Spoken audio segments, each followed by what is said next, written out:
ಪತ್ರ ಬರಹಗಾರರಿಗೆ ಪ್ರತ್ಯೇಕ ಲಾಗಿನ್ ಸೇರಿದಂತೆ ವಿವಿಧ ಬೇಡಿಕೆ ಈಡೇರಿಕೆಗೆ ಆಗ್ರಹಿಸಿ ಕರ್ನಾಟಕ ರಾಜ್ಯ ನೋಂದಣಿ ಮತ್ತು ಮುದ್ರಾಂಕ ಇಲಾಖೆಯಿಂದ ಪರವಾನಗಿ ಪಡೆದ ಪತ್ರ ಬರಹಗಾರರ ಒಕ್ಕೂಟದಿಂದ ಪ್ರತಿಭಟನೆ ನಡೆಸಲಾಯಿತು. ದಾವಣಗೆರೆ ನಗರದ ಹಿರಿಯ ಉಪ ನೋಂದಣಾಧಿಕಾರಿಗಳ ಕಚೇರಿ ಮುಂದೆ ಪ್ರತಿಭಟನೆ ನಡೆಸಿದ ಪತ್ರ ಬರಹಗಾರರು ರಾಜ್ಯಾದ್ಯಂತ ಇರುವ ಎಲ್ಲ ಪತ್ರ ಬರಹಗಾರರಿಗೆ ಏಕರೀತಿಯ ಗುರುತಿನ ಚೀಟಿ, ನೋಂದಾಯಿತ ಎಲ್ಲ ದಾಸ್ತಾವೇಜುಗಳಿಗೆ ಪತ್ರ ಬರಹಗಾರರ ಚಿಕ್ಕಲಂ ಕಡ್ಡಾಯಗೊಳಿಸುವ ಜೊತೆಗೆ ಪತ್ರ ಬರಹಗಾರರ ವಿವಿಧ ಬೇಡಿಕೆಗಳನ್ನು ಈಡೇರಿಸುವಂತೆ ಸರ್ಕಾರಕ್ಕೆ ಒತ್ತಾಯಿಸಿದರು.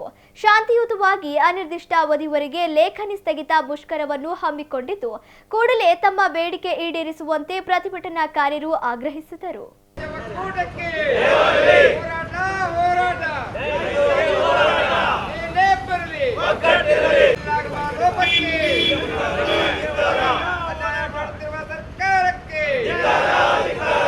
ಕರ್ನಾಟಕ ರಾಜ್ಯ ನೋಂದಣಿ ಮತ್ತು ಮುದ್ರಾಂಕ ಇಲಾಖೆ ವತಿಯಿಂದ ಪರವಾನಗಿ ಪಡೆದಂಥ ದಸ್ತಾವೇಜು ಬರಹಗಾರರ ಒಕ್ಕೂಟದ ಪ್ರಧಾನ ಕಾರ್ಯದರ್ಶಿಯಾಗಿ ಧರ್ಮರಾಜ್ ವಿ ಎಕ್ಬೋಟೆ ಅವರು ಮಾತಾಡ್ತಾ ಇದ್ದೀವಿ.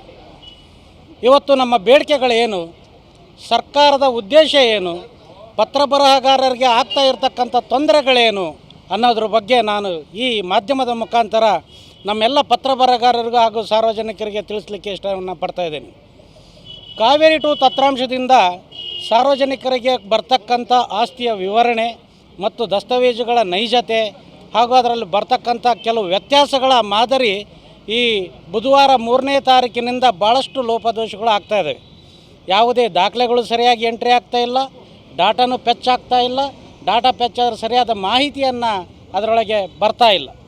ಹೀಗಾಗಿ ನಾವು ಯಾವುದೇ ಒಂದು ದಾಖಲೆ ತೆಗೆದುಕೊಂಡ್ರಲ್ಲಿ ನಮ್ಮ ಆಸ್ತಿ ಇರುವ ವಿವರಣೆ ಮತ್ತು ಅದಕ್ಕೆ ಸಂಬಂಧಪಟ್ಟಂಥ ಪರ್ಯಾಯ ವ್ಯವಸ್ಥೆ ಏನು ಅನ್ನೋದ್ರ ಬಗ್ಗೆ ಸಾಕಷ್ಟು ಅಧಿಕಾರಿಗಳಿಗೆ ಕೇಳಿದರೆ ಯಾರೂ ಅದಕ್ಕೆ ಸರಿಯಾದ ರೀತಿಯಲ್ಲಿ ನಮಗೆ ಉತ್ತರವನ್ನು ಕೊಡ್ತಾ ಇಲ್ಲ. ಅದೇ ರೀತಿ 1908ರಿಂದ ಭಾರತ ಸರ್ಕಾರ ಮಾಡಿರತಕ್ಕಂಥ ಒಂದು ನೋಂದಣಾ ಪ್ರಕ್ರಿಯೆಯನ್ನು ನಮ್ಮ ಕರ್ನಾಟಕ ಸರ್ಕಾರ 1976ರಲ್ಲಿ ಅದನ್ನು ಚಾಲನೆಗೊಳಿಸಿ ದಸ್ತಾವೇಜು ಬರೆಯುವವರೆಗೆ ಅಧಿಕೃತವಾಗಿ ಪರವಾನಗಿ ಹೊಂದಿರಬೇಕು ಎನ್ನುವಂಥ ಒಂದು ನಿಯಮವನ್ನು ಅಳವಡಿಸಿ ನಮ್ಮೆಲ್ಲರಿಗೂ ಸುಮಾರು ವರ್ಷಗಳಿಂದ ಪತ್ರವನ್ನು ಬರೀತಕ್ಕಂಥ ಪರವಾನಗಿಯನ್ನು ಕೊಟ್ಟಿದೆ. ಆ ಒಂದು ದಿಸೆಯಲ್ಲಿ ನಾವು ರಾಜ್ಯ ಸರ್ಕಾರದಿಂದ ಯಾವುದೇ ಸಂಬಳವನ್ನು ಪಡೆಯದೆ, ಯಾವುದೇ ವಿನಾಯಿತಿಯನ್ನು ಕೇಳದೆ ನಮ್ಮ ದುಡಿಮೆ ನಮ್ಮ ಜೀವನವನ್ನು ನಿಭಾಯಿಸ್ತಕ್ಕಿರ್ತಕ್ಕಂಥದ್ದು ಈ ಪತ್ರ ಬರಹಗಾರರ ಒಕ್ಕೂಟ. ಆದರೆ ಇತ್ತೀಚೆಗೆ ಏನಾಗಿದೆ ಅಂದರೆ 2003-4ರಲ್ಲಿ SM ಕೃಷ್ಣ ಪೀರಿಯಡ್ನಲ್ಲಿ ಸ್ಟಾಂಪ್ ಪೆಂಡರ್ಗಳಾಗಿ ಕೆಲಸ ಮಾಡ್ತಾ ಇರ್ತಕ್ಕಂಥವ್ರಿಗೆ ಅವತ್ತಿನ ಪತ್ರಗಳ ಮಾರಾಟವನ್ನು ರದ್ದುಪಡಿಸಿ ಅವರಿಗೆ ಪತ್ರ ಬರಹಗಾರರ ಲೈಸೆನ್ಸನ್ನು ನೀಡಿದ್ದಾರೆ.